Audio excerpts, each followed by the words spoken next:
You know, we are faced with a lot of challenges in education. And one of the things that we want to delve into today with our teachers who are here, and we say thank you for coming today, it's a privilege to be able to talk to you today, is we're looking for the why. Why, after 4 years of education, are 33% of our kids reading on grade level? Why? What are we not doing? What are we doing too much of? What are we not doing enough of? Who are we not listening to? And so we talked about this, and we were going to bring some teachers up and ask some teachers who want to come in and testify and just have a dialogue with us. Now, members, here's how it's going to work, okay? I'm going to let you go back and forth if you have questions, as long as we don't get adversarial. If we get adversarial, I'll gather you and make you go back and forth through the chair, okay? But I want to kind of get into a little bit of a free dialogue with you to ask the questions you want to ask, because we have the professionals here that can give us the answers. And we hope to have, with Chairman Moody, once we close this committee, we can continue on these discussions at the full committee so all of the members can hear what we're hearing at the same time. And then maybe we can reach out to some of our larger metropolitan cities and have those teachers come in and tell us about the challenges that they're facing. Okay? So first up here, we have Bradley County. Bradley County, if you'll come up to the chairs in front of you. And Vice Chair Rapier, if you'd like to introduce these ladies and welcome them to the General Assembly, go ahead. I want to say welcome to my constituents and also my good friends, and they're also from the Cleveland area, but Bradley County and Bradley County Schools. So I want to say welcome to Dr. Linda Cash, which is the Director of Schools, Dr. Elizabeth Kaler, and Dr. Dana Yost, and they're part of her administrative staff. So welcome, and great to see you. Ms. Cash serves on the textbook committee, I think is still chairman, is that correct? No. You do a very fine job with that. Ladies, we're going to give you 5 minutes to start with, and then we'll get into some dialogue here, okay? So. Thank you for allowing us to be here. It's a privilege. Pull it closer to you. I can speak. It's a privilege to be here. We are kind of going to tag team this, and we are proud to be here. And I'm going to turn it over to Ms. Yost to start us out. We're going to do a little lessons and then have y'all ask questions and then come to some conclusions. So I think we all can agree to the importance of reading and the success that we want our students to have in terms of reading. Research shows that a child that does not learn the reading basics early on will unlikely ever learn them. Students learn reading through a systematic, organized, well-designed approach. Teaching reading is rocket science. And through these essential components in reading, phonemic awareness, phonics, fluency, vocabulary, and comprehension, that is how students learn to read and read well. And as you can see, phonemic awareness is taught K1, phonics is taught K through the first part of third grade. Fluency is taught K through 5, vocabulary taught K through 12, and comprehension taught K through 8. At the link in this presentation, Reading Foundational Skills, you can learn more about each of these components and why they are important to the success of a child learning how to read. Because learning to read is a developmental process, we also realize that students do not acquire their literacy skills at the same rate. Therefore, in our school systems, we have tiered interventions. Tier 1 is the reading instruction that all students receive. Tier 2 is where we then start to identify that perhaps students are having trouble or falling behind in reading, and that is where we give them an additional 30 minutes of reading support. This support is aligned to the deficits that we identify in the students' reading. If we are tracking and we do track their process, and through that tracking we find that they are not catching up and we're not closing those gaps, then we place them in a Tier 3 intervention, which is an additional 60 minutes of reading instruction 4 to 5 days a week. Through that process, if we then feel that there is a learning disability, a referral will be made, and then perhaps a determination for a learning disability where they will receive Tier 4 instruction. So, in this process, throughout the year, we are tracking students' performance. We are trying to identify their reading ability or their lack of. So, we do administer the Tennessee Universal Reading Screener 3 times per year. It is age appropriate and it does measure phonics and fluency from K to 3rd grade. We also administer a benchmark test 3 times per year, and it is aligned to the grade level standards, but it is an adaptive test, meaning that if a student is answering every question correctly, then the questions will progressively get more difficult. And vice versa. If they are having trouble answering questions on this benchmark assessment, then the questions become somewhat easier. And it allows us then to pinpoint the grade level in which this child is performing. For those students that we do place into tiered intervention for additional support, and even some of our ESL newcomer students or students that we're just scratching our head over, we may then give them progress monitoring. That progress monitoring tool, that assessment is given weekly, where then we are tracking their progress in terms of trying to determine whether or not the additional instructional support is working. And then if it isn't, our I-team comes together where we then discuss how this child is performing, their strengths and their weaknesses, their deficits, so then we can better align their support to meet their specific deficit and hopefully gain that progress. TCAP then is also the yearly test that we give beginning in 3rd grade.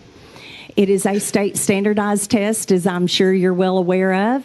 And please note that our teachers are not allowed to see this test. They administer this test, they proctor this test, but in no way are they allowed to view the test. It is TCAP standards analysis. We do receive those reports. And in these reports, and we have the link here, and Ms. Kaler will talk about this in more depth in just a few moments. In analyzing the 21 report to the 22 report, different standards are tested each year. And I think that might be an important note for you. Also, the 65th percentile is the measure of proficiency on 3rd grade ELA TCAP, which is above average. And our TCAP test does assess higher order thinking about reading skills. So you heard Ms. Yost say that teaching reading is rocket science. Testing is not quite rocket science, but it is quite a lot of mathematics. And so I have for you the bell curve on the slide. That's also sometimes referred to as the normal curve equivalent, or NCE. And I want to direct you, I have a pointer, but it doesn't seem to show up very well on the screen, so I'm going to just try to describe this with color coding. I want you to pay attention to the middle line that's at the height of this curve. That is where the 50th percentile is located. That's the height of the curve because that's where the majority of the population falls statistically. So I want you to see that there's a green section highlighted around that 50th percentile, and that range is marking what is considered grade level performance. So students are above the 50th percentile and below the 50th percentile, still considered to be performing on grade level. The black dot that I have added is not a part of this bell curve. That was my own addition to mark where the 65th percentile is, because the 65th percentile is the place you need to rank in order to be considered passing the 3rd grade TCAP. So I want you to notice that that is asking a student to be at the higher end, almost at the highest end of the average range in order to pass that particular assessment. And so that's an important distinction to understand when you are interpreting TCAP scores. Another thing to consider are where you see risks identified for students. These particular risks are with relationship to their literacy skills. So some risk begins to be evident in the yellow section, And then in the pink red section is where the risk becomes high. What you will note is that yellow and that red align to the RTI percentiles that you heard Ms. Yost describing. So the Tier 2 and Tier 3 supports, those begin to come in place when students begin falling in those yellow and red categories. And by the way, the percentiles that align with those categories are below the 30th percentile, hovering right around 25th and below, with the red category starting at about the 15th percentile. Questions about that slide? They're coming. Okay. Okay. So one of the things that they told me not to go off script, but it's really hard for me, is we've talked about the difference between proficiency and grade level. So I'd like for you to keep that in mind as we move forward. There is a difference between proficiency and being at grade level. So what we know from others, in Texas in the year 2006, it cost them over $2 billion to implement a retention law for only 1 year. And that was where they had about 200 students that were retained. The academic benefits of retention rarely last more than 1 year, which prevents catch-up from occurring. And often that gain that they have is short-lived as well. Research shows that over time, promoted students continue to outperform retained students over time. So as the time span goes and you're putting in all these other interventions, as long as you're continuing to intervene, you have growth in those students unless you're finding something else. Something that I really want us to think about is sometimes the unintended consequences. An increased dropout rate, and many of you may have been around in Tennessee when our dropout rate was pretty much atrocious. And through those intervention states, we've increased that. We feel and know that the dropout rate will continue just because of the age of the students if we retain. Removal of the parent and educator input, elimination of athletic participation and scholarships for 19-year-olds, which I did not know was a valid point, so I asked. And it's if you turn 19. If that cutoff is in August, then you are not valid to play sports. I don't have enough information to delve into that. That was new for me. The social emotional negativity, the longer and the older they get for retention, those social emotional issues still pop up and they start to have more issues. Our TCAP expectation for passing is above average, and our TCAP LEA measures more than the ability to read. So we're measuring more skills than just reading skills on that TCAP. Recommendation 1, I would like to consider if you are looking at resetting the TCAP categories. If you use a 5 category, and if you click, their categories are explained, to include a 1, 2, 3, 4, and 5, with that 3 range being passing from the 30 to 50 and proficient moving up. We also would like option 2, if we stick with our 4th categories, which is what we have now, goes back to that bell curve, the grade level, general acquisition of literary skills, that 26 to 50, they have the ability to acquire those skills, but it may not be at the level that of complexity that's required at that 65th percentile. And then that proficient, that's grade level content with complexity, and then advanced is the 76 to 99, full mastery of standards, some skills beyond grade level.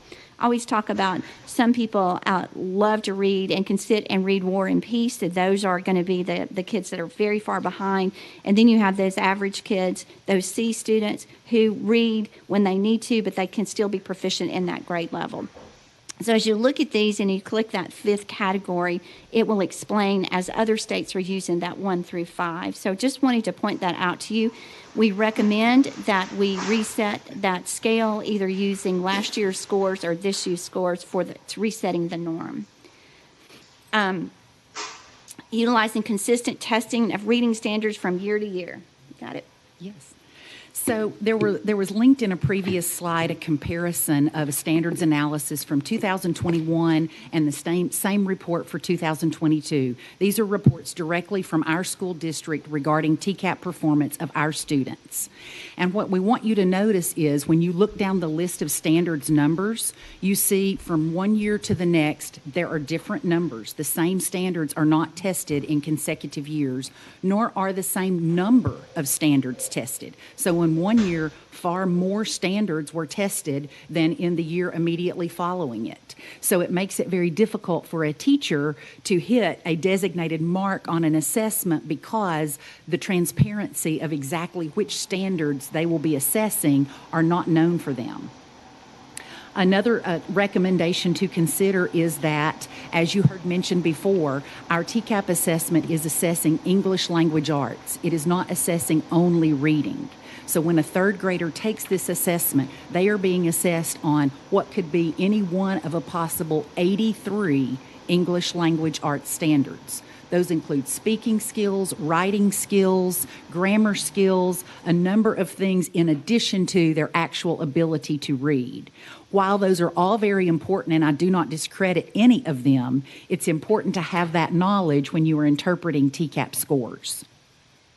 Furthermore, I believe that multiple data sources give you the most thorough picture of a child. So you see a number of sources listed here on the bullets here.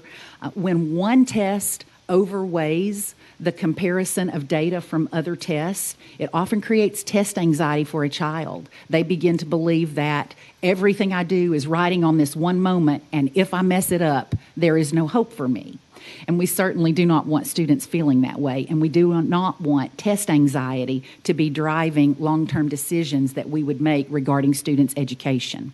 So we believe that considering multiple data sources will better inform decisions regarding retention or tutoring, summer camps, or any of the other interventions that we might provide for them. And then our final point on this slide is the importance of kindergarten through second grade. These are the years where foundations are built. Sometimes a student enters kindergarten already behind. You can ask any kindergarten teacher and they can share with you stories of students in their class who might actually be on a 4-year-old or 3-year-old level, although the remainder and the chronological age of that child is actually 5. And so when that occurs, we are trying to make catch-up growth before we have ever even gotten out of the gate. And that catch-up growth is very important. But while that child needs catch-up growth, all the other children are already making annual growth. And so oftentimes solving the problem of a student who has entered school behind their peers takes more than 1 year to accomplish. And it takes a lot of interventions. Excellent instruction can address these needs, but you often need supports for students who are starting out behind. So we really want to thank you for some of the things that you've brought to us. Funding, equipping to meet our needs, tutoring for at-risk students who we believe is the best approach. The literacy laws have focused attention on a much-needed area of education, and that is how early do we intervene and what do we do, and we thank you for that.